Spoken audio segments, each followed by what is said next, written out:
华视在地新闻，徛台湾看世界，来看8月底行海路逃出着香港，煞去互中国的海警扣留的12个香港人，互送回中国。拘押超过20天，无消无息。在各方的走动之下，中国深圳公安盐田分局正式通报来指出，12个香港人触犯着海上越界罪，但是也未以香港版国安法的分裂国家罪来起诉。未来这个案情会安怎来处理，会当看出香港地区的政府是毋是有出面来保障着香港人应该有的权利。中国深圳的公安盐田分局通报讲，为海路拍算要走出去的香港12个香港人，被犯的是海上偷越国境罪。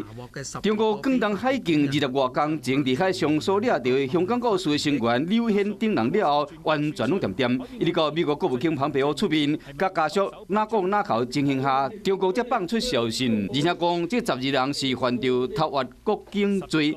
不过，中国外交部发言人华春莹伫这轮通报发出去进前。伫推特顶面就回应美国国务卿蓬佩奥所讲的，这被掠12人拢是民主人士的讲法。华春莹讲，这12人是伫香港犯法，拍算要将香港为中国分裂出去。其中刘显等有2个人犯的是港版国安法，另外10个人是伫反送中运动中被控告讲是伤人放火、制造爆炸等等罪名。协助被掠去的香港人家属的立法会议员表示讲，华春莹这讲法是为12人案件做政治的定性。不过，被告委任的中国律师却是真乐观地看待这个案件。没有港版国安法第55条的前提下，这个内地是不会去侦查他在香港的行为的，不应该上升到一个国安法的管辖。